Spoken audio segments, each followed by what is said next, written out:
fez saber a Jezabel tudo quanto Elias havia feito, e como totalmente matara todos os profetas à espada.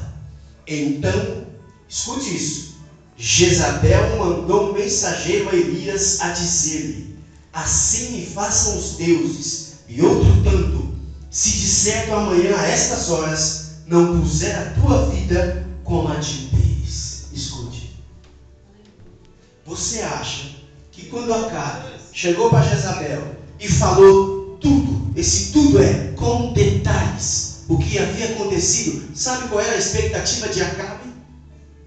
Acabe, quando chegou para Jezabel e falou com ela, a expectativa dele era que ela se convertesse ao Deus de Elias, porque ela tinha, a Bíblia diz que esses 850 profetas comiam à mesa de Jezabel, estavam sentados, sustentados por Jezabel. Ela era a rainha, ela sustentava com os impostos dos povos de Israel, das pessoas, os 850 profetas, eles eram bancados por ela. Quando Elias conta em detalhe, olha, caiu fogo do céu, olha, foi algo assim extraordinário, e matou todos os profetas, porque eles em 850 não puderam vencer um.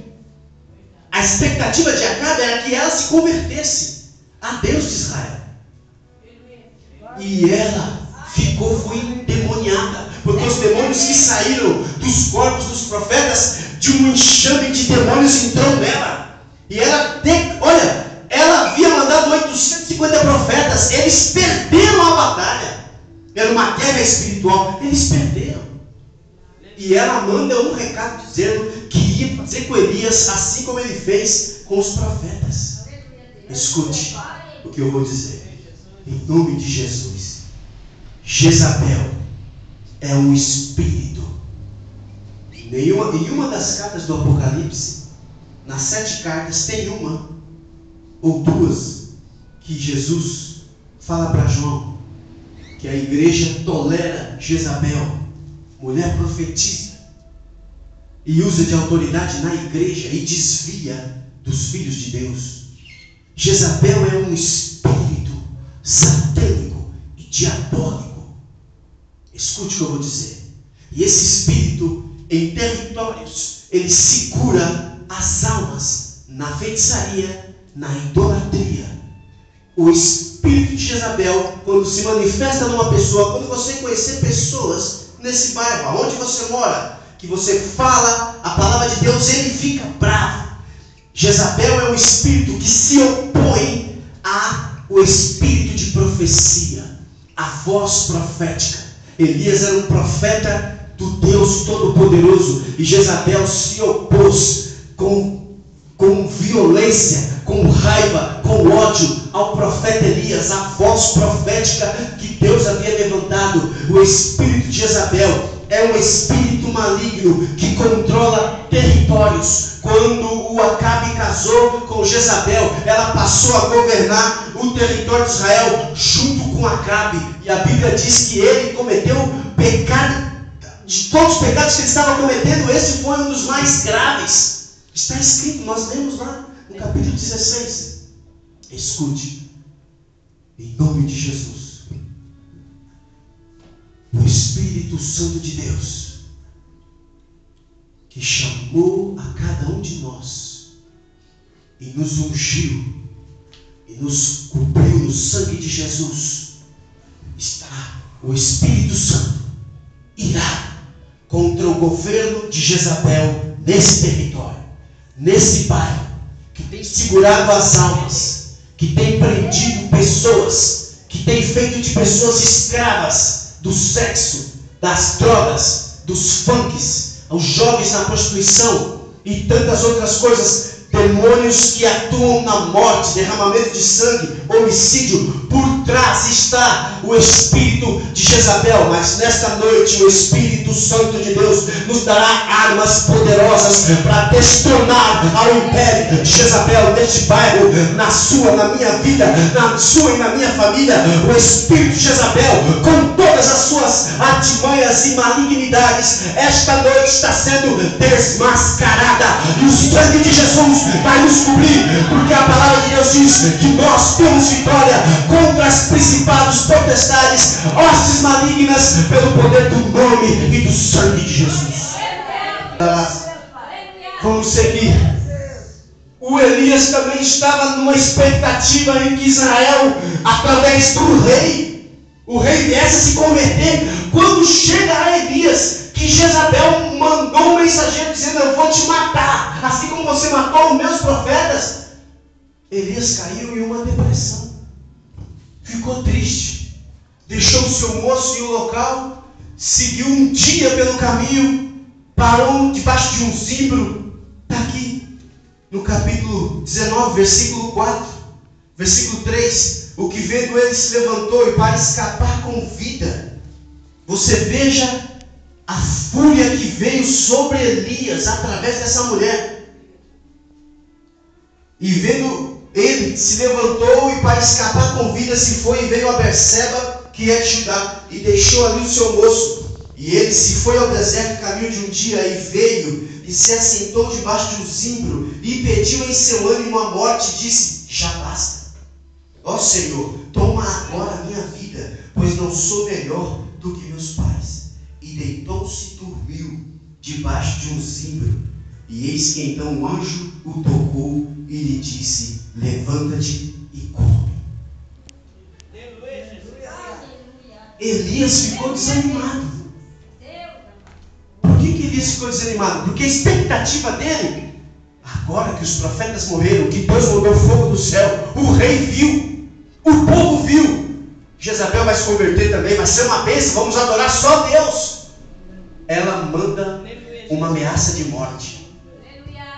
Escute, o que é depressão, que os médicos dizem que é do metabolismo humano, que a pessoa fica sem forças de reação, não é preguiça, não é um desânimo, é do metabolismo. Eles têm lá as palavras da ciência que diz que a depressão é não ter uma química que o corpo gera, essa química que gera, que impede de ficar naquele estado depressivo. Elias entrou em depressão por causa de uma expectativa frustrada. Escute o que eu vou te dizer. Todas as vezes que alguém tem grande expectativa em uma causa, em uma oração, como diz a Bíblia, que a resposta demorada enfraquece o espírito, lá em Provérbios. A resposta que demora traz tristeza. Quando a pessoa se frustra com alguma coisa que ela espera muito, é um fio muito tênue para ela cair em depressão. Seja cristão, católico, seja o que for, cair em depressão por causa de uma expectativa frustrada. Eu fui orar uma vez, fui chamado para orar para uma filha de um diretor dos cartões Credit Card, Mastercard no Brasil. Um homem riquíssimo, uma menina riquíssima. Para mim entrar, a dona da casa, a mãe dela, teve que descer. Os seguranças não queriam me deixar entrar. Minha identidade estava um pouco velha, e não queriam me deixar entrar. Ela desceu e autorizou, e eu subi com ela. Quando eu entrei na casa dela, na sala da casa dela, meu pé afundou. O tapete era, irmãos, era muito luxo. E ela disse: ela está no quarto. Bateu na porta, a menina disse: pode entrar. A mãe abriu a porta. Olha, está aqui o irmão da igreja, me chamou de pastor na época. Pastor Carlos, na época. Aí a menina disse assim, a menina muito bonita, ela disse assim: eu quero ficar sozinha com ele. A mãe olhou para mim, eu olhei para a mãe. Ela falou: tudo bem. Eu entrei. Ela falou: fecha a porta. Eu fechei a porta, falou: tranca. Eu tranquei a porta. Eu vi que a mãe dela como que se distanciou. Ela disse: você pode me ouvir? Eu falei: sim, eu posso te ouvir. Aí eu me assentei, tinha um sofazinho, me aceitei. No quarto da menina tinha de tudo que você possa imaginar. E ela começou a expressar, dizendo que havia conhecido um rapaz e se apaixonou por ele, e era virgem e se perdeu com ele, e uma semana depois que se perdeu com ele, ela estava super apaixonada, e lá em Santos, numa balada, viu ele com outra, e ficou muito triste, e por causa disso, ela resumiu essa história que eu estou contando para vocês em uma hora. Ela foi dando detalhes, né? Mulher muito detalhista. Eu estava com a roupa tal, eu estava com o vestido tal. Então eu estou resumindo. Em uma hora ela falou para mim, chegou nessa conclusão: por causa disso, ele não queria mais eu fiquei assim, nesse estado de depressão. Ela, com muito custo, a mãe dela fazia ela comer. Ela tinha emagrecido mais de 10 quilos, estava muito magra. E eu tinha passado uma experiência, já tinha uns 2 anos, uma experiência tremenda. Eu tinha gostado de uma moça em Londrina por uns 3 anos. Eu gostei muito daquela moça. E aquela moça também não queria nada comigo. E eu, às vezes, ficava muito triste. E aquela moça não queria nada comigo. E eu ficava pensando, tentando achar por que aquela moça não me queria, né? E aí, até que um dia eu preguei na igreja. E acho que eu orei dobrado para pregar naquela igreja. Eu falei, eu vou pregar numa unção tão grande que ela vai ver assim que eu sou pregadora, porque eu queria chamar a atenção dela. E Deus me usou aquele dia, mas mesmo assim ela não queria nada comigo. Então eu fui, combatendo dentro de mim aquele sentimento de paixão, de gostar dela, de querer ter um relacionamento com ela, um futuro com ela, casar com ela. E durante aqueles 3 anos, quase 4 anos, que eu gostei muito dela. E à medida que a moça ia falando comigo, o Espírito Santo ia me lembrando. Ia me lembrando. Aí depois que eu só dei ouvidos a ela. Depois que ela concluiu, eu falei, agora posso falar? Ela falou, pode falar. Aí eu abri a Bíblia, 2 Coríntios, capítulo 10, versículo 1, 2, 3 e 4. E o 5, que diz que as armas que nós temos não são carnais, né? Não é um revólver, não é uma faca, não é a força bruta, o físico, o músculo. As armas que nós temos são de Deus e são poderosas para destruir fortalezas, anular conhecimentos na mente que não é o conhecimento de Deus e trazer a mente cativa à obediência de Jesus Cristo. E eu li essa palavra e o Espírito Santo destrinchou ali, e toda aquela minha experiência eu passei para ela. E depois de 1 hora que eu havia conversado com ela, a mãe bateu na porta, já estava no final, ela entrou, fizemos uma oração, Deus seja louvado. Ela chorou, pediu perdão a Deus, entregou a vida dela a Jesus, e acabamos de orar. Ela disse, mãe, vamos para o shopping? Rico é uma bênção, já vamos para o shopping. Eu disse, onde que é esse shopping? Vocês vão? Tá, eu vou para a igreja próximo. Estava na hora do culto, era umas 7 horas, o culto começava às 7h30. Então vamos lá com o Carlos nessa igreja? Amanhã nós vamos no shopping, filha. Vamos lá com ele na igreja?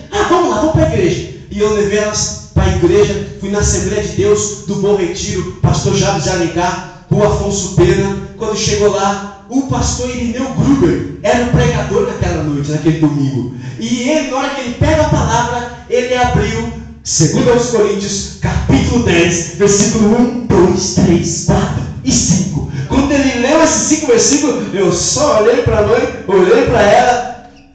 Era impossível ter combinado com alguma coisa. O Espírito Santo estava falando com aquela moça mais uma vez. No final do culto, ele entrou em uma dimensão tremenda, como que o Espírito Santo Deus fazendo um cerco sobre ela. Ela foi lá para frente, ainda recebeu oração, chorou mais um pouco. Deus mudou a vida daquela menina.